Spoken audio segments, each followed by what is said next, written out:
Hello friends, कैसे हैं आप लोग। आई होप आप लोग स्वस्थ होंगे, मस्त होंगे, ज़बरदस्त होंगे। आज से हम स्टार्ट कर रहे हैं class 11th and 12th biology NCERT series. और ये सीरीज आपको TGT एग्ज़ाम के लिए best of the best series होगी। ऐसा जो है आप कहीं पे पेड बैच भी लिए होंगे तो इतना बढ़िया कंटेंट आपको पेड बैच में भी नहीं मिलेगा जितना मैं आपको यूट्यूब पे फ्री में प्रोवाइड करूँगी। देखिए, अब आपका क्वेश्चन ये होगा कि क्या आप केमिस्ट्री और फिजिक्स भी करवाएंगी। तो देखो, यहाँ पे हम जो है अगर टाइम मिलेगा तो करवाएंगे, नहीं तो बायोलॉजी तो मैक्सिमम करवाएंगे, वो भी तब अगर आपका फीडबैक अच्छा रहेगा तो ये सीरीज हम पूरी तरह से कंटिन्यू करेंगे। तो आप अपना फीडबैक बढ़िया से देना। तो यहाँ पे हम आज के चैप्टर में जो पढ़ने वाले हैं वो है हमारा chapter cell the unit of life, most of the important chapter. यहाँ से ऐसा कोई सा भी एग्जाम नहीं है जहाँ पे इससे क्वेश्चन ना पूछे जाते हों। तो इस चैप्टर को हम कंप्लीट करेंगे। और देखो मतलब यहाँ पे जो 11th-12th में है चैप्टर वो बड़े बड़े से हैं, तो ऐसा नहीं है एक ही वीडियो में पूरी तरह से कंप्लीट हो जाए। इसको हम पार्ट वाइज करेंगे। और मैं आप जो है थंबनेल पे चेक कर लेना। इस वीडियो में जहाँ तक हम जो भी डिस्कस करेंगे थंबनेल पे लिख दूंगी या फिर कमेंट चेक कर लेना, वहाँ पे पिन कर देंगे कि हमने वीडियो में क्या क्या डिस्कस किया हुआ है। तो उससे आपको जो है हेल्पफुल हो जाएगा ढूंढने में कि आपको क्या पढ़ना क्या नहीं पढ़ना है। और आप जो है अगर इसको पूरी तरह से फॉलो कर लेंगे तो ये वीडियो आपको केवल एक एग्ज़ाम नहीं, केवल DSSS भी नहीं, ये आपको DSSS भी, KVS, NVS, EMRS जितने भी TGT एग्ज़ाम होते हैं सब में हेल्पफुल होगा। और इससे बाहर क्वेश्चन तो आना ही नहीं है, क्योंकि जो TGT एग्ज़ाम है वहाँ पे अगर बहुत हाई लेवल तक जाते हैं तो वो 12th से ऊपर तो नहीं जाएंगे। आप देखेंगे KVS में भी जितने क्वेश्चन पूछे गए थे उसका लेवल काफ़ी अच्छा आया हुआ था। इस बार जो आया था तो उसमें में भी मतलब 12th से ही मैक्सिमम क्वेश्चन पूछे गए थे। और मैं आपको क्वेश्चन कराने के साथ साथ वहाँ से क्वेश्चन पिकअप करके दिखाऊंगी भी कि देखो ये जो है प्रीवियस ईयर में कहाँ से पूछा गया है। तो बातें तो बहुत हो गई, अब यहाँ पे हम अपना चैप्टर जो है स्टार्ट कर लेते हैं। सबसे पहले अगर हम बात करते हैं सेल की, तो देखो सबसे पहले सेल डिस्कवरी की बात करते हैं। सेल डिस्कवर कैसे किया गया, तो हम जो है पॉइंट टू पॉइंट एकदम टू द पॉइंट बात करेंगे जहाँ से क्वेश्चन बनेंगे। सबसे पहले यहाँ पे आए थे जो साइंटिस्ट थे वो थे हमारे रॉबर्ट हुक। इन्होंने डिस्कवर किया था क्या, डेड सेल। क्या डिस्कवर किया था, डेड सेल। और किसमें डिस्कवर किया था, bark of the oak tree. तो इस पॉइंट को आप याद रखेंगे, ये जो है ऑलरेडी आपके एग्जाम्स में पूछे जा चुके हैं, तो इसको आप याद रखेंगे। और इन्होंने कंपार्टमेंट जो है टर्म यूज किया था, जिसका मतलब क्या होता है, सेलुली। तो इसको भी आप याद रखेंगे। अब देखो यहाँ पे अगर आपसे पूछा जाता है मतलब डेड सेल को किसने डिस्कवर किया, तो आप बोलेंगे रॉबर्ट हुक ने। लेकिन अगर आपसे पूछते हैं सेल को किसने डिस्कवर किया, वहाँ पे लिविंग या फिर डेड यूज नहीं किया है, डेड और लिविंग वर्ड यूज नहीं किया है, तो आप लगाएंगे ल्यूवेनहॉक। अगर वो नॉर्मली पूछते हैं सेल को किसने डिस्कवर किया तो आप बताएंगे एंटोन वॉन ल्यूवेनहॉक। लेकिन अगर पूछते हैं डेड सेल को किसने डिस्कवर किया तो आप बताएंगे रॉबर्ट हुक। तो इस पॉइंट को याद रखेंगे, रॉबर्ट हुक ने डेड सेल को डिस्कवर किया और एंटोन वॉन ल्यूवेनहॉक ने लिविंग सेल को। अब इसको आप कैसे याद रखेंगे ताकि कंफ्यूज ना हो, तो देखो एल मतलब हम रॉबर्ट हुक को कैसे लिखते हैं, रॉबर्ट हुक, ये हो गया। और इनको हम कैसे लिख सकते हैं, ल्यूवेनहॉक, इस तरह से। तो देखो L for Leeuwenhoek, L for living, L for Leeuwenhoek, L for living. और इन्होंने लिविंग सेल को किसमें डिस्कवर किया था, स्पाइरोगायरा में। अगर क्वेश्चन बनेगा तो इजीली आप जो है कर लेंगे। तो अभी तक आपको 2 पॉइंट याद रखने हैं। डेड सेल की डिस्कवरी रॉबर्ट हुक ने की थी और लिविंग सेल की डिस्कवरी एंटोन वॉन ल्यूवेनहॉक ने की थी। और यहाँ पे देखो L for Leeuwenhoek, L for living, इससे जो है आप याद रखेंगे और कभी भी कंफ्यूज नहीं होंगे किसने मतलब डेड सेल को डिस्कवर किया, किसने लिविंग सेल को। अब देखो यहाँ पे क्वेश्चन ये है, who discovered dead cell. Dead cell में हम क्या बताएंगे, Robert Hooke. Who discovered cell, यहाँ पे केवल ये पूछा हु डिस्कवर्ड सेल, तो आप क्या बोलेंगे, ल्यूवेनहॉक। अगर वहाँ पे लिविंग मेंशन कर देगा तो भी हम यही बताएंगे। तो आई होप ये पॉइंट आपको क्लियर हो गया होगा। नेक्स्ट देखिए सेल थियरी। सबसे पहले आप यहाँ पे याद रखेंगे 2 साइंटिस्ट थे, एक थे स्लाइडेन और एक थे स्वान। जो स्लाइडेन थे वो क्या थे, वो थे जर्मन बोटेनिस्ट, और जो स्वान थे वो क्या थे, ब्रिटिश जूलॉजिस्ट। अब देखिए यहाँ पे सॉरी, आप इसको कैसे याद रखेंगे। देखो स्वान, अगर आप हम इस तरह से लिखते हैं स्वान, तो संस्कृत में ही शायद, नहीं, देखो स्वान मीन्स क्या होता है, हंस इंग्लिश में, लेकिन संस्कृत में स्वान मीन्स क्या होता है, कुत्ता। तो जो कुत्ता है या फिर हंस है, दोनों ही क्या हैं, एनिमल हैं। तो स्वान वर्ड से आप क्या याद रखेंगे, एनिमल। एनिमल मीन्स जू। तो इस तरह से आप याद रखेंगे जो स्वान हैं वो जूलॉजिस्ट हैं, क्या हैं, जूलॉजिस्ट हैं। और जो स्लाइडेन है वो क्या है, बोटेनिस्ट हैं। अब देखो इस तरह से भी याद रख सकते हो, स्लाइडेन मतलब स्लाइडेन, यहाँ पे एल आ रहा है, और एल वर्ड किस में आता है, प्लांट में आता है। किस में आता है, प्लांट में आता है। एनिमल में एल वर्ड नहीं आता है। तो इस तरह से भी याद कर लेना, जो स्लाइडेन थे वो बोटेनिस्ट थे। तो जो पॉइंट बता रही हूँ सब अच्छे से याद रखना, कहीं से भी क्वेश्चन बनेगा, आपका एक भी क्वेश्चन गलत नहीं होगा। और हम साथ के साथ क्वेश्चन भी करेंगे, लेकिन इसी वीडियो में नहीं, इसके अलग वीडियो में, ताकि अगर आपको थियरी पढ़नी हो तो आप थियरी वाले वीडियो को फॉलो करिए, अगर आपको क्वेश्चन करना हो तो उसको फॉलो करिए। मतलब जो भी आपको जैसे करना हो उस तरह से कर सकते हैं। तो यहाँ पे ये आपको याद हो गया होगा। स्वान कैसे, स्वान मीन्स हंस, स्वान मीन्स कुत्ता। तो स्वान और कुत्ता क्या है, मतलब एनिमल हैं। तो एनिमल के जो स्पेशलिस्ट होते हैं वो होते हैं जूलॉजिस्ट, और जो प्लांट के स्पेशलिस्ट होते हैं वो होते हैं बोटेनिस्ट। इस तरह से याद कर लेना। और स्लाइडेन में एल है, प्लांट में भी एल है, इस तरह से भी आप याद कर सकते हैं। देखो यहाँ पे स्वान क्या है, एनिमल की स्टडी को क्या बोलते हैं, जूलॉजी। इस तरह से इसको याद कर लेना। अब देखिए स्लाइडेन ने क्या बोला और स्वान ने क्या बोला। आपको ऐसा लगेगा जो बोटेनिस्ट हैं, जो बोटेनिस्ट हैं वो प्लांट के बारे में बात करेंगे, जो जूलॉजिस्ट हैं वो एनिमल के बारे में बात करेंगे, लेकिन ऐसा नहीं है। देखो जो स्लाइडेन क्या थे, बोटेनिस्ट। इन्होंने क्या बताया, all the plants are composed of cell and their product. जितने भी प्लांट होते हैं वो सेल के बने होते हैं और सेल के प्रोडक्ट के बने होते हैं। ये बात किसने बोला, स्लाइडेन ने।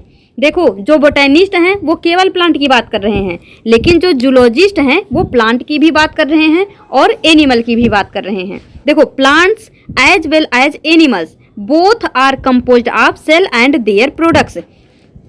यानी जो स्लाइडेन थे उन्होंने केवल प्लांट के बारे में बात किया। इन्होंने क्या बोला, ऑल दी प्लांट्स, इन्होंने केवल प्लांट्स के बारे में बात किया। लेकिन जो जूलॉजिस्ट थे, जो स्वान थे, उन्होंने plant as well as animal दोनों के बारे में बात किया। तो मैं इस पॉइंट पे इतना जोर इसलिए दे रही हूँ क्योंकि यहाँ से जो है अगर स्टेटमेंट वाइज क्वेश्चन बनेगा तो आप कंफ्यूज हो सकते हैं। तो ध्यान रखना, बोटेनिस्ट केवल प्लांट की बात करेगा, लेकिन जो जूलॉजिस्ट है वो प्लांट एनिमल दोनों की बात करेगा। यानी अगर आपसे स्टेटमेंट पूछा जाता है कि all the plants are composed of cell and their products, किसने बोला, तो आप बोलेंगे स्लाइडेन। लेकिन अगर आपसे पूछता है plants as well as animals both are composed of cell and their products, तो आप क्या बोलेंगे, स्वान। आई होप ये पॉइंट भी आपको क्लियर हो गया होगा। तो देखो जो स्वान थे इन्होंने माइक्रोस्कोपिक एग्जामिनेशन यानी बहुत ही सूक्ष्मता से देखा। किसको देखा, प्लांट सेल को, of plant cell and of animal cell. इन्होंने प्लांट सेल को देखा और एनिमल सेल को देखा। अब देखो सेल थियरी, आपसे नॉर्मली तो यही क्वेश्चन पूछा जाता है कि सेल थियरी किसने प्रपोज किया। तो सेल थियरी प्रपोज किया गया था स्लाइडेन एंड स्वान दोनों के द्वारा। ये स्टेटमेंट आपको स्पेशली अलग अलग दे के भी पूछ सकता है कि मतलब कौन सा स्टेटमेंट किसने बोला, या फिर इस तरह से भी पूछ सकता है सेल थियरी किसने प्रपोज किया। तो आप क्या बताएंगे, स्लाइडेन एंड स्वान। और देखो सेल थियरी में क्या कहा गया, all the organisms are composed of cell and their products. यानी ये जो स्टेटमेंट था वही स्टेटमेंट क्या है हमारा, सेल थियरी का भी है। सेल थियरी में सबसे पहले 2 स्टेटमेंट दिए गए, उसके बाद उसमें मॉडिफिकेशन करके 3 स्टेटमेंट दिया गया, जो कि अभी हम आपको बता रहे हैं। तो यहाँ से आपने क्या याद रखा, ये दोनों स्टेटमेंट जो स्लाइडेन और स्वान के द्वारा दिया गया। उसके बाद सेल थियरी किसके द्वारा प्रपोज किया गया, स्लाइडेन एंड स्वान के द्वारा। अब नेक्स्ट देखिए, यहाँ पे आपसे मान लीजिए इस तरह से क्वेश्चन है, ये आपके सामने क्वेश्चन है, क्या है, all the plants and animals are composed of cell and their products. ये जो है स्टेटमेंट 1 है। उसके बाद देखिए all the organisms are composed of cell and their product. तो यहाँ पे प्लांट एंड एनिमल दोनों की बात की गई है, लेकिन यहाँ पे ऑल द ऑर्गेनिज्म की बात की गई है। तो आप यहाँ पे क्या बोलेंगे, जो प्लांट और एनिमल दोनों की बात करें वो होंगे स्वान। कौन होंगे? स्वान। लेकिन अगर हम बात करें ऑल द ऑर्गेनिज्म तो यहाँ पे स्लाइडेन एंड स्वान। लेकिन अगर बोले ऑल ऑफ द प्लांट, केवल प्लांट की बात करता तो क्या हो जाता? स्लाइडेन। तो इन सब माइन्यूट पॉइंट को जो मैं आपको हाईलाइट करके बता रही हूँ, इन सबको अच्छे से याद रखना। इससे क्या होगा, आपका कोई भी क्वेश्चन कैसे भी बना दिया जाए, एक भी पॉइंट गलत नहीं होगा। सॉरी, यहाँ पे देखना, मैंने आपसे क्या बोला, ये दोनों स्टेटमेंट सेम है, ये सेम नहीं है। यहाँ पे बात हुई है ऑल दी प्लांट, लेकिन यहाँ पे बात हुई है ऑल दी ऑर्गेनिज्म। तो इसको याद रखना। स्लाइडेन ने बोला all the plant are composed of cell and their product, लेकिन सेल थियरी में कहा गया all the organisms are composed of cell and their product. तो इन पॉइंट को जो है छोटा सा यहाँ पे जो ये है, मतलब इसको आप याद रखेंगे। यहाँ पे ऑर्गेनिज्म है, यहाँ पे प्लांट है। अब देखिए नेक्स्ट हम क्या बात करते हैं, ये तो हो गया हमारा क्वेश्चन कि किस तरह से पूछ सकते हैं। अब देखो स्वान ने क्या ऑब्जर्वेशन किया, मैंने आपको बताया उन्होंने प्लांट सेल को देखा और एनिमल सेल को देखा।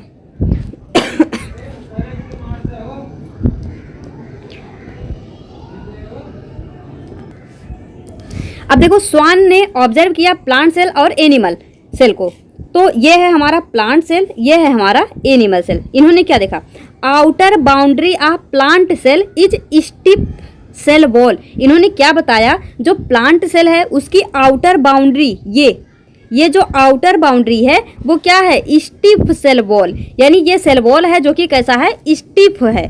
और इन्होंने एनिमल सेल के बारे में क्या बताया, plasma membrane is outer delimiting यानी boundary layer in animal cell. इन्होंने क्या बताया, जो आउटर बाउंड्री होती है स्टिफ सेल वॉल होती है वो प्लांट सेल की होती है, लेकिन जो प्लाज्मा मेम्ब्रेन है वो आउटर लेयर होती है किसकी, एनिमल सेल की। तो आप इसको याद रखेंगे। अब ऐसा क्यों है, क्योंकि प्लांट सेल में एनिमल सेल में सेल वॉल क्या होता है, अब्सेंट होता है। प्लांट सेल में सेल वॉल भी है, प्लाज्मा मेम्ब्रेन भी है, लेकिन एनिमल सेल में सेल वॉल अब्सेंट होता है लेकिन प्लाज्मा मेम्ब्रेन प्रेजेंट होता है।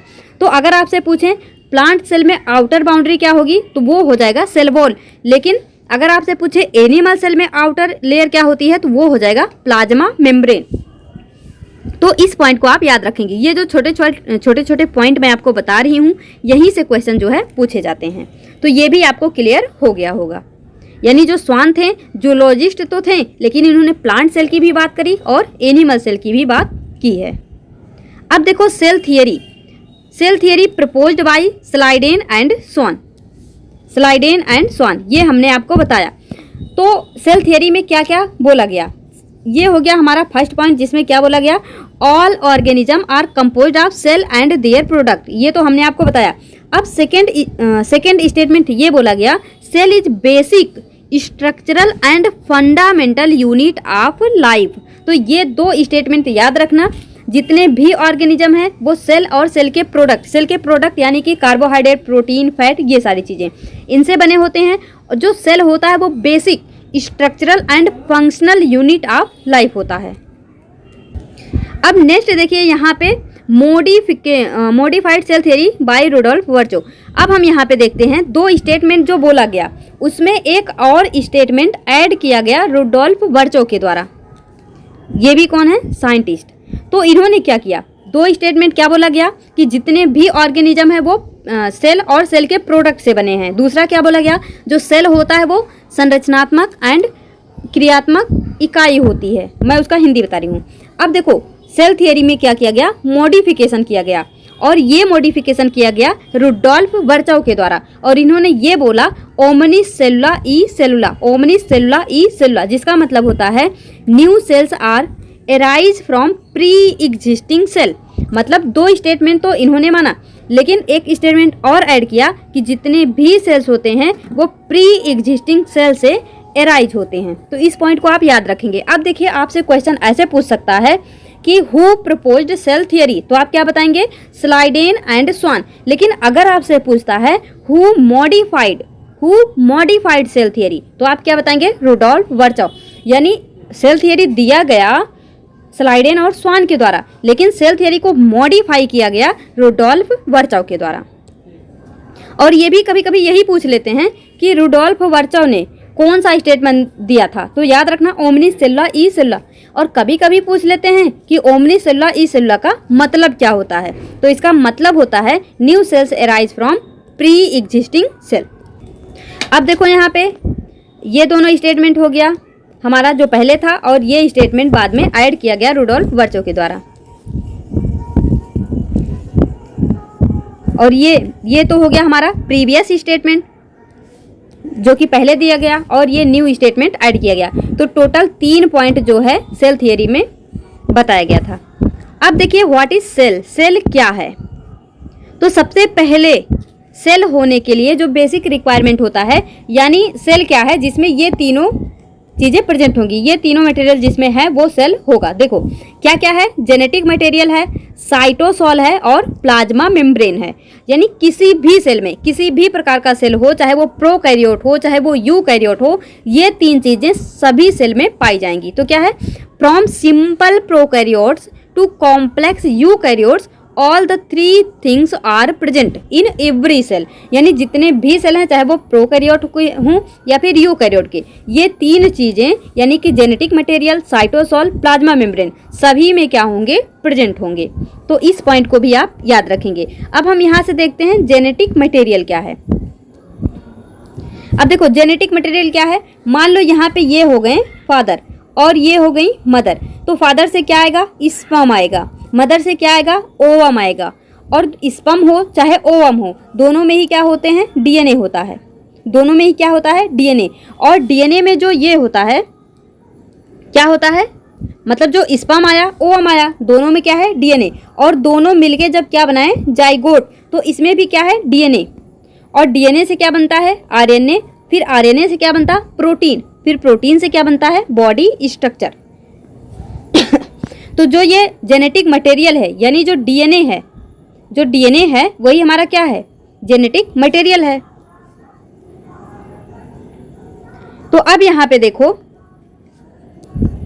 जेनेटिक मटेरियल हम इसको कैसे डिफाइन करेंगे। तो क्या होगा, material which transfer information from parent to offspring. ऐसे मटेरियल जो कि इंफॉर्मेशन को पेरेंट से ऑफ स्प्रिंग तक क्या करते हैं, ट्रांसफर करते हैं, वही क्या होते हैं, डीएनए। यानी अब देखो फादर में भी क्या है, डीएनए है, मदर में भी क्या है, डीएनए है। और यही डीएनए जो है जेनेटिक मटेरियल जो इंफॉर्मेशन है वही क्या करता है, जाइगोट में भी ट्रांसफर करता है। अब ऐसा तो नहीं होता है कि मान लो आप हॉस्पिटल में जा रहे हैं और बोल रहे हैं कि हमको बच्चा जो है वो असेंबल कराना है, कि मतलब 6 जोड़ी कान दे दो, 1 दर्जन नाक दे दो। इस तरह से तो नहीं करते ना कि उसको मतलब असेंबल करा रहे हैं। तो उसका जो इन्फॉर्मेशन होता है वो किस तरह से जाता है, जेनेटिक मटेरियल के थ्रू। तभी तो बोलते हैं कि मतलब जब बेबी होता है कि हाँ इसका नाक जो है मम्मी की तरह है, कान पापा की तरह है, इस तरह से बात करते हैं ना। तो वो इस वजह से, क्योंकि जेनेटिक मटेरियल ही क्या होता है, ट्रांसफर होता है। तो हम क्या बोलेंगे, material which transfer information from parent to offspring. तो ये क्या हो जाएगा, जेनेटिक मटेरियल। अब यहाँ से एक पॉइंट याद रखना, ये भी पूछा जाता है, जो जेनेटिक मटेरियल है वो तो डीएनए और आरएनए कुछ भी हो सकता है, लेकिन मोस्टली क्या होता है, डीएनए। यानी जेनेटिक मटेरियल जो है मोस्टली क्या होता है, डीएनए होता है। लेकिन कुछ ऐसे वायरस होते हैं जिनमें जेनेटिक मटेरियल क्या होता है, आरएनए होता है, ना कि डीएनए।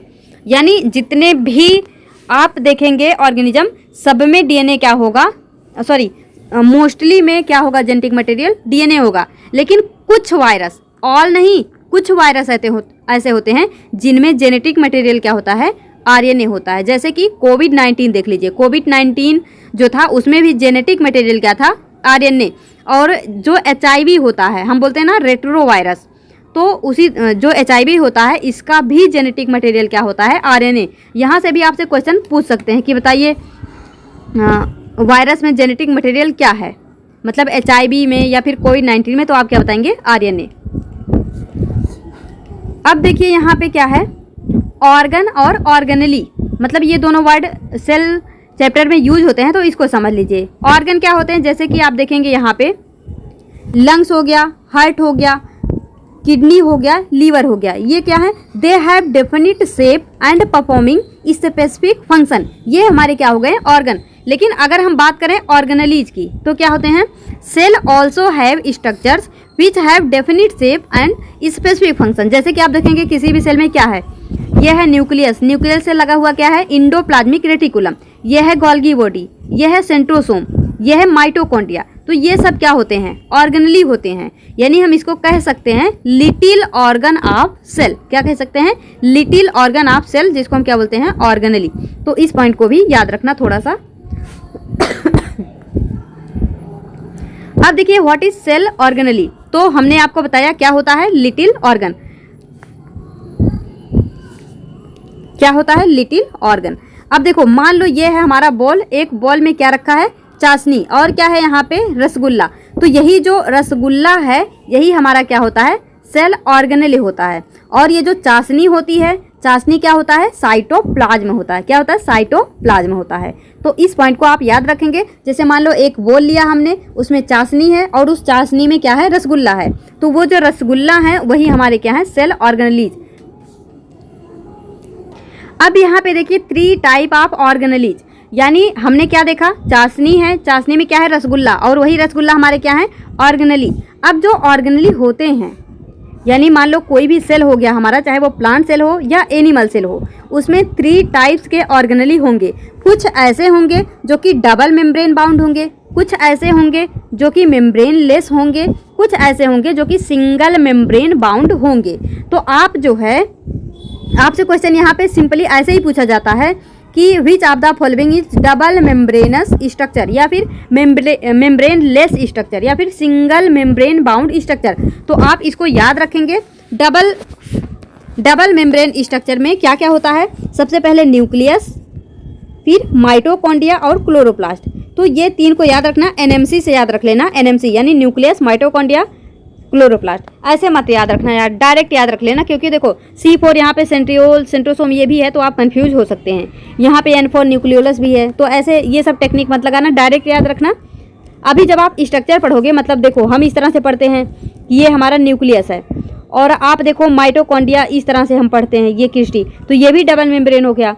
या फिर बात करें क्लोरोप्लास्ट की, तो उसमें भी आप ऐसे देखते हैं, यानी ये डबल मेम्ब्रेन होंगे। मतलब ये आपको डायरेक्टली याद हो जाएंगे, इसमें कोई भी ट्रिक वगैरह लगाने की ज़रूरत नहीं है। अब देखो इस तरह से डबल मेम्ब्रेन जिसमें होगा, कौन कौन से हो गए, न्यूक्लियस, माइटोकॉन्ड्रिया, क्लोरोप्लास्ट। इसको जो है याद रखना।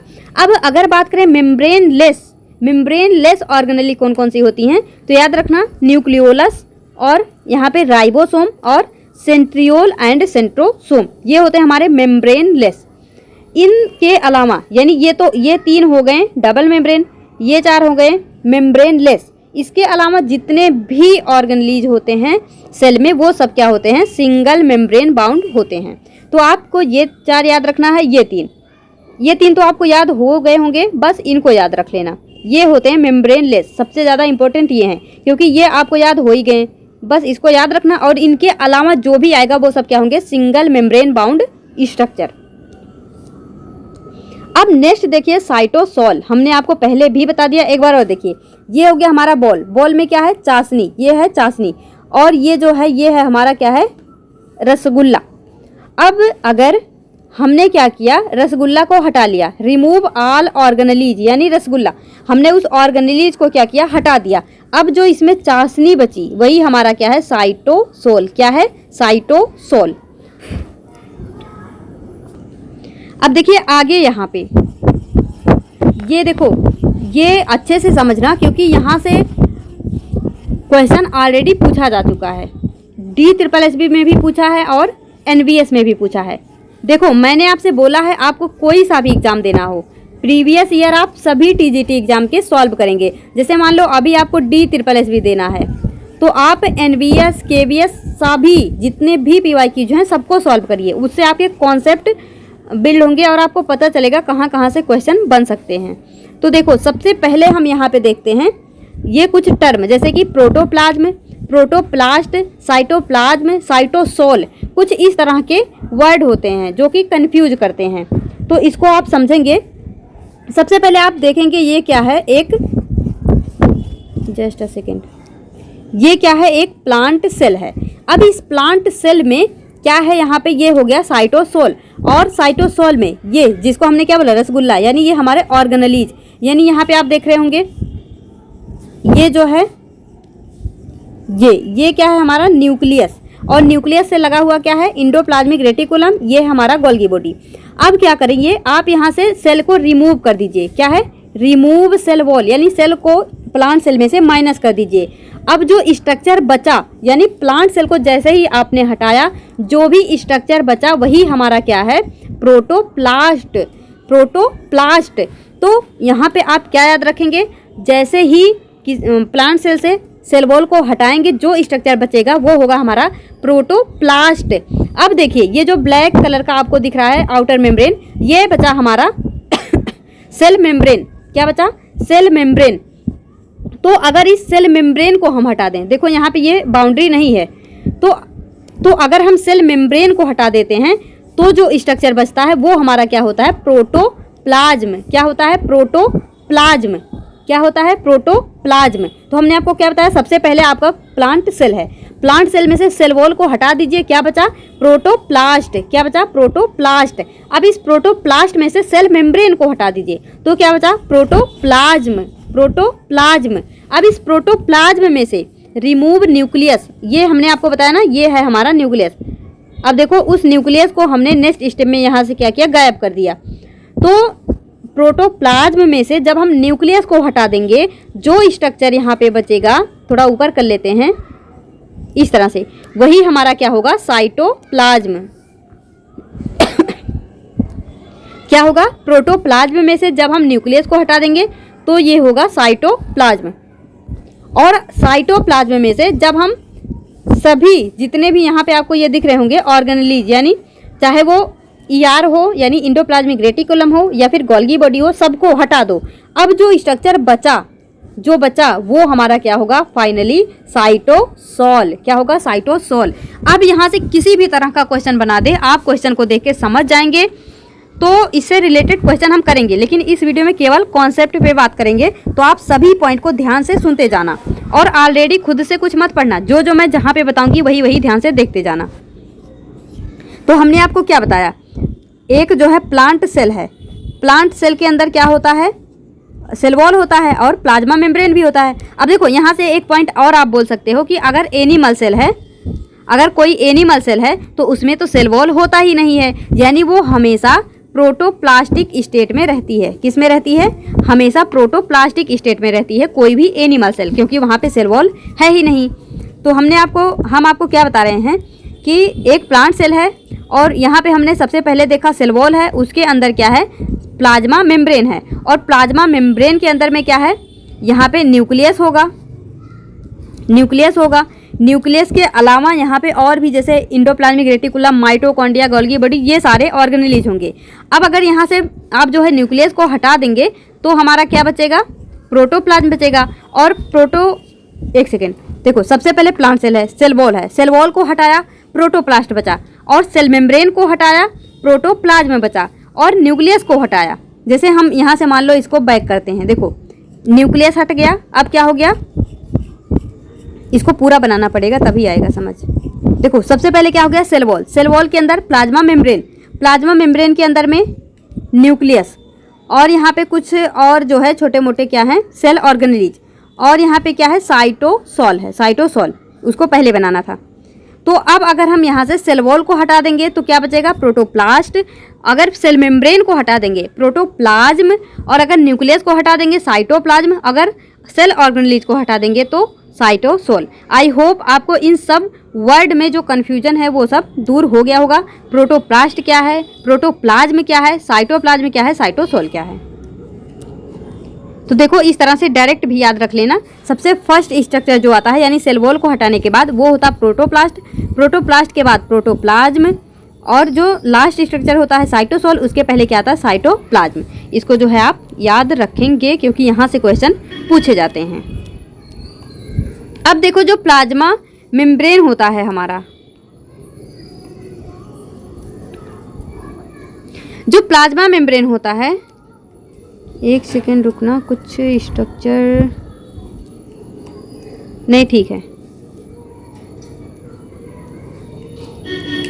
देखो जो प्लाज्मा मेम्ब्रेन होता है वो क्या क्या हो सकता है, इम्परमिएबल, परमिएबल, सेमी परमिएबल या फिर सेलेक्टिवली परमिएबल। तो इम्परमिएबल क्या होता है, इम्परमिएबल यानी वो बिल्कुल भी परमिट नहीं करेगा, यानी यहाँ से ना तो सोल्यूट जा सकते हैं और ना ही सॉल्वेंट जा सकते हैं। तो ये क्या है, यहाँ पे क्या होगा, लिग्निन या फिर सुबेरिन का डिपोजिशन, जिसके वजह से ये इम्परमिएबल हो जाएगा। और ये क्या है, ब्लैक वाला हमारा प्लांट सेल वॉल। तो प्लांट सेल वॉल जो है यहाँ पे क्या हो जाएगा, सुबेरिन का डिपोजिशन हो जाएगा, जिसके वजह से ना तो सॉल्यूट जा पाएंगे ना ही सॉल्वेंट। तो ये क्या हो जाएगा, इम्परमिएबल। और जो यहाँ पे अगर सोल्यूट और सॉल्वेंट दोनों चले जाएंगे प्लांट सेल वॉल से तो ये होता है परमिएबल। और अगर मान लीजिए सोल्यूट नहीं केवल सॉल्वेंट जा रहे हैं तो ये क्या होता है, सेमी परमिएबल।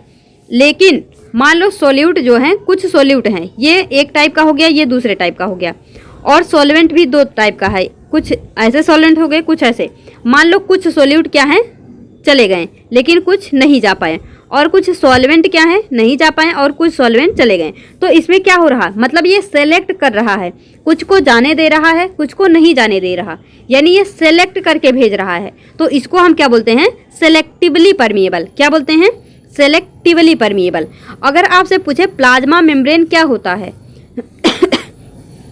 तो याद रखना प्लाज्मा मेम्ब्रेन जो होता है वो होता है सेलेक्टिवली परमिएबल। प्लाज्मा मेम्ब्रेन क्या होता है, सेलेक्टिवली परमिएबल। ये क्वेश्चन आपसे पूछा जा सकता है, प्लाज्मा मेम्ब्रेन क्या होता है, इम्परमिएबल, परमिएबल, सेमी परमिएबल या फिर सेलेक्टिव परमिएबल। तो याद रखना प्लाज्मा मेम्ब्रेन सेलेक्टिव परमिएबल होता है। अब नेक्स्ट देखिए, जो सेल होता है उसके टाइप क्या क्या होते हैं। जो सेल टाइप होता है वो होता है टू टाइप्स का, एक होता है हमारा प्रोकैरियोटिक, एक होता है यूकैरियोटिक। अब देखो कैरियोटिक वर्ड जो होता है आप आगे भी देखेंगे, कैरियोकाइनेसिस, साइटोकाइनेसिस। तो कैरियो वर्ड जो होता है उसका मतलब होता है न्यूक्लियस। कैरियो मीन्स क्या होता है, न्यूक्लियस, कैरियो मीन्स न्यूक्लियस। तो यहाँ पे कॉमन वर्ड क्या हो गया, न्यूक्लियस। अब देखो प्रो मीन्स क्या होता है, प्रो मीन्स होता है प्रिमिटिव या फिर फॉल्स, और यू मीन्स क्या होता है, न्यू यानी ट्रू। अब यहाँ पे देखो जो प्रोकैरियोट्स होते हैं, जो प्रोकैरियोट्स होते हैं यहाँ पे न्यूक्लियस क्या होता है, प्रिमिटिव टाइप का होता है। कैसा होता है, प्रिमिटिव टाइप का। सिंपली कहें तो यहाँ पे न्यूक्लियस क्या होता है, एब्सेंट होता है। तो क्या हो गया, देखो प्रोकैरियोटिक सेल में क्या होता है, प्रिमिटिव न्यूक्लियस होता है, यानी यहाँ पे ओनली जेनेटिक मटेरियल, यहाँ पे केवल क्या होता है, genetic material. Nucleus minus nuclear membrane, यानी अगर हम न्यूक्लियस में से न्यूक्लियर मेम्ब्रेन को हटा देते हैं तो क्या बचता है, जेनेटिक मटेरियल। देखो कुछ इस तरह से, ये हो गया हमारा न्यूक्लियस। क्या है, न्यूक्लियस। अब इसके दो मेम्ब्रेन होते हैं, तो अगर इन मेम्ब्रेन को आप हटा देंगे तो यहाँ पे क्या बचेगा, जेनेटिक मटेरियल, क्योंकि इसके अंदर क्या है, जेनेटिक मटेरियल। यानी अगर न्यूक्लियर मेम्ब्रेन को आप माइनस कर देंगे न्यूक्लियस में से तो क्या बचेगा, जेनेटिक मटेरियल। जो प्रोकैरियोटिक सेल होते हैं उनमें क्या होता है, केवल जेनेटिक मटेरियल होता है। लेकिन जो यूकैरियोटिक सेल होते हैं वहाँ पे न्यूक्लियर मेम्ब्रेन भी होता है और जेनेटिक मटेरियल भी होता है। यानी हम कह सकते हैं कि यहाँ पे इंटायर न्यूक्लियस प्रेजेंट होता है।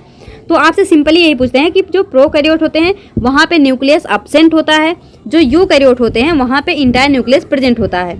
तो ये आधा अधूरा मत पढ़ना कि न्यूक्लियस एब्सेंट होता है, आप ये पढ़ना कि यहाँ पे जेनेटिक मटेरियल तो प्रेजेंट होता है लेकिन न्यूक्लियस एब्सेंट होता है। इस तरह से इसको ध्यान रखना। नेक्स्ट देखो, ये तो हमने आपको बता ही दिया क्या हो गया, न्यूक्लियस में से हमने क्या किया, ये न्यूक्लियर मेम्ब्रेन को हटा दिया तो यहाँ पे क्या बचा, genetic material. Nucleus devoid of nuclear membrane, अगर मतलब जब हम न्यूक्लियस में से न्यूक्लियर मेम्ब्रेन को हटा दिए तो हम क्या बोल रहे हैं, न्यूक्लियस डिवॉइड। डिवॉइड मीन्स होता है कमी, तो nucleus devoid of nuclear membrane, इसी को हम क्या बोलते हैं, न्यूक्लियोइड। यानी न्यूक्लियोइड किसमें प्रेजेंट होता है, प्रोकैरियोट में। किसमें प्रेजेंट होता है, प्रोकैरियोट में। यहाँ से भी क्वेश्चन ऑलरेडी पूछा जा चुका है कि न्यूक्लियोइड किसमें प्रेजेंट होता है, तो याद रखना प्रोकैरियोटिक सेल में न्यूक्लियोइड प्रेजेंट होता है और यूकैरियोटिक में न्यूक्लियस प्रेजेंट होता है। ठीक उसी तरह से यहाँ पे देखो, ये कोई वायरल सेल है तो यहाँ से जब हम इसके मेम्ब्रेन को हटा दिए तो यहाँ पे क्या बचा, जेनेटिक मटेरियल। तो क्या बोलेंगे, virus devoid of viral membrane. यानी जब हम न्यूक्लियस में से न्यूक्लियर मेम्ब्रेन हटा दिए तो वो क्या बन गया, न्यूक्लियोइड। ठीक उसी तरह से जब हम वायरस में से वायरल मेम्ब्रेन हटा देंगे तो क्या बचेगा हमारा, वायराइड। क्या बचेगा, वायराइड। यहाँ से भी क्वेश्चन पूछा जाता है। मतलब जो भी पॉइंट हम आपको बता रहे हैं ना, एक एक पॉइंट बहुत इंपॉर्टेंट है और सारे के सारे पॉइंट आपको एनसीईआरटी में मिल जाएंगे। एक भी पॉइंट एनसीईआरटी से बाहर यहाँ पे हम कुछ भी डिस्कस नहीं करेंगे। अब देखो क्या है, nucleoid is not an organelle. जो न्यूक्लियोइड होता है वो कोई ऑर्गेनली नहीं होता, ये बिल्कुल सही है। अब ये ऑर्गेनली क्यों नहीं होता है, because it does not have fix shape. क्योंकि इसका जो शेप होता है वो फिक्स नहीं होता, क्योंकि यहाँ पे कोई बाउंड्री ही नहीं है, कोई मेम्ब्रेन ही नहीं है। तो यहाँ पे क्या हो जाएगा, वो किसी भी तरफ, क्या एक सॉन्ग सुनते हैं ना आप कि संग तेरे पानियों से बहता रहूं, तो ठीक उसी तरह से ये जो न्यूक्लियोइड है वो इधर उधर बहता रहेगा, क्योंकि कोई मेम्ब्रेन है ही नहीं जो इसको पकड़ के रखे। तो क्या बोलेंगे, nucleoid is not an organelle because it does not have fix shape, क्योंकि इसका फिक्स शेप नहीं होता है। सॉरी। अब देखो क्या है, प्रोकैरियोटिक सेल और यूकैरियोटिक सेल। एक बार इसका जो है यहाँ पे देख लेते हैं फटाफट। क्या है, हमने आपको क्या बताया, सबसे पहले न्यूक्लियस अब्सेंट होता है लेकिन न्यूक्लियोइड क्या होता है, प्रेजेंट होता है। और यूकैरियोटिक सेल में क्या होता है, ट्रू न्यूक्लियस प्रेजेंट होता है।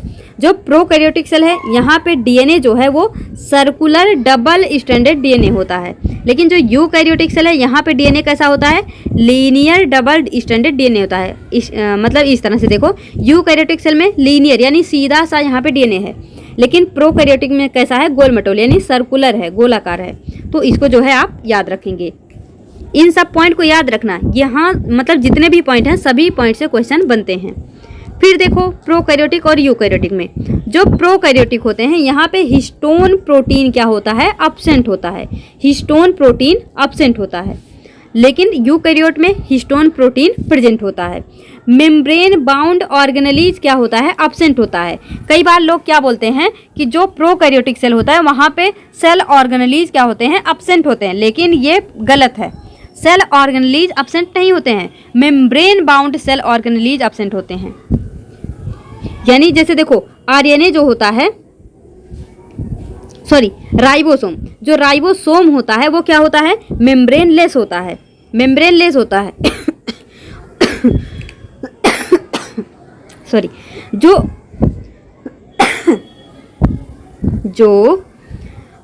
राइबोसोम होता है वो क्या होता है, मेम्ब्रेन लेस होता है, लेकिन वो प्रोकैरियोट यूकैरियोट दोनों में पाया जाता है। यानी है तो वो भी सेल ऑर्गेनेलीज, लेकिन प्रोकैरियोट में प्रेजेंट है, लेकिन वो कैसा होता है, मेम्ब्रेन लेस होता है। तो इस पॉइंट को अच्छे से याद रखना, जो प्रोकैरियोट होते हैं वहाँ पे मेम्ब्रेन बाउंड ऑर्गेनेलीज अब्सेंट होते हैं, ना कि सेल ऑर्गेनेली।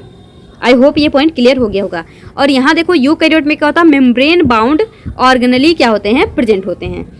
और जो प्रोकैरियोट्स हैं यहाँ पे राइबोसोम 70S टाइप के होते हैं और यूकैरियोट में राइबोसोम 80S टाइप के होते हैं। अब अगर हम बात करें राइबोसोम क्या होते हैं, तो देखो ये है आपका सेंट्रीफ्यूगल मशीन, सेंट्रीफ्यूगल मशीन। और जब वो इस तरह से रोटेट करेगा तो क्या होगा, जो राइबोसोम है वो मतलब जो भी वो है वो इस तरह से फॉल करेगा। यानी जो फॉलिंग स्पीड होती है वही हम यहाँ पे 70S या फिर 80S लेते हैं, यानी वो किस स्पीड से गिर रहा है। अब देखो ये सेंट्रीफ्यूगल मशीन किस तरह से होता है, ये मैं आपको थोड़ा सा अभी दिखाती हूँ। तो देखो कुछ इस तरह से ये आपको दिख रहा होगा, ये है सेंट्रीफ्यूगल मशीन। ये इस तरह से क्या कर रहा है, रोटेट कर रहा है। और आप देखेंगे जब जैसे मतलब कभी कभी जो मक्खन व्हील होते हैं तो उसमें भी मतलब सेंट्रीफ्यूगेशन ही होता है, जो मक्खन जो है मथते समय निकल के क्या होता है, ऊपर आ जाता है। तो ठीक उसी तरह से यहाँ पर भी क्या होता है, जब ये गोल गोल इस तरह से घूमता है, सेंट्रीफ्यूज होता है, तो जो आरएनए होता है उसकी स्पीड जो होती है उसी के बेस पे हम उसको 70S या फिर 80S नाम देते हैं। तो याद रखना, जो प्रोकैरियोटिक राइबोसोम होते हैं वहाँ पे फॉलिंग स्पीड क्या होती है, 70S, और यूकैरियोट में 80S।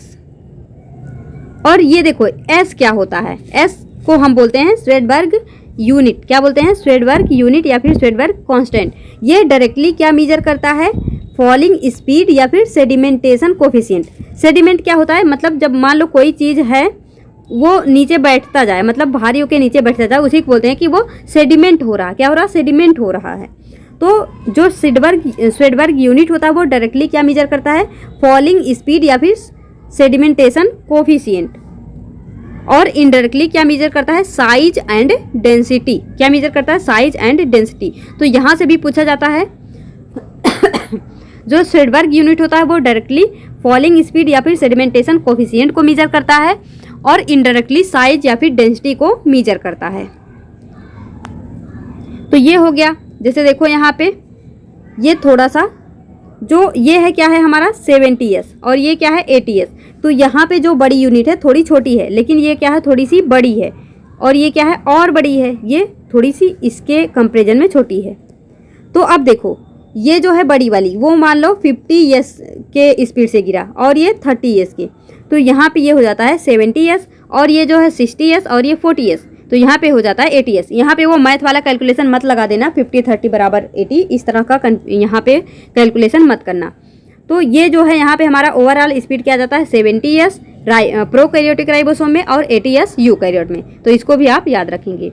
अब देखो डिफरेंस देख लेते हैं दोनों में, प्रोकैरियोटिक राइबोसोम और यूकैरियोटिक राइबोसोम में। तो डिफरेंस देखो, फॉलिंग स्पीड सबसे पहले डिफरेंस कहाँ पे आता है? फॉलिंग स्पीड में। जो प्रोकैरियोटिक राइबोसोम है वहाँ पे 70s होता है और जो यूकैरियोटिक है वहाँ पे 80s। जो प्रोकैरियोटिक राइबोसोम है वहाँ पे साइज क्या होता है? स्मॉल होता है, लेकिन यूकैरियोटिक में बिग होता है। और डेंसिटी जो है प्रोकैरियोट की लेस होती है, डेंसिटी यूकैरियोट की क्या होती है? यूकैरियोटिक राइबोसोम की मोर होती है, यानी ज़्यादा होती है। सिमिलैरिटी की अगर बात करें, चाहे वो प्रोकैरियोटिक राइबोसोम हो या फिर यूकैरियोटिक, दोनों ही क्या होते हैं? Both have same design and same function. Same design मतलब जैसे मान लो इस तरह से, मतलब ये हो गया चाहे 70s हो या फिर 80s, दोनों ही क्या होते हैं? सेम डिजाइन के होते हैं और दोनों का ही फंक्शन क्या होता है? Protein synthesis. तो इन सब पॉइंट को आप जो है याद रखेंगे। अब नेक्स्ट देखिए क्या है, यहां पे देखिए ये हो गया हमारा न्यूक्लियस। अभी हमने सेल ऑर्गेनेलिज के बारे में देखा, तो यहाँ पे थोड़ा सा आइडिया लेते हैं। मान लो ये हो गया हमारा न्यूक्लियस और न्यूक्लियस से लगा हुआ यहाँ पे क्या होता है? Endoplasmic reticulum.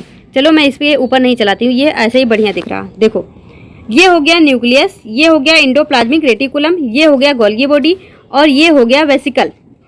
तो इसको मैं आपको लास्ट में बताऊंगी इसे क्या बोलते हैं। अभी के लिए बस थोड़ा सा समझो कि इन सब का फंक्शन क्या होता है, फिर अभी हम इसको कंटिन्यू करेंगे। देखो सबसे पहले मान लो आप क्या करते हैं? कोई खाना ऑर्डर करते हैं। क्या करते हैं? आप जो है खाना ऑर्डर कर रहे हैं। तो ऑर्डर करने के लिए आप जो है किसी दुकान पे गए, मान लो आप जो है रेस्टोरेंट में गए, ठीक है, रेस्टोरेंट में गए और आपको जो है खाना ऑर्डर करना है। तो सबसे पहले वहाँ पे एक मैनेजिंग डायरेक्टर होते हैं, मैनेजिंग डायरेक्टर होते हैं जिनको आप बताएंगे कि हमको मतलब ये चीज़ें चाहिए। तो वो क्या करेंगे? वो लिख के, मतलब जो आप बोलते जाएंगे वो उसको क्या करेंगे? लिखते जाएंगे, वो उसको नोट करते जाएंगे।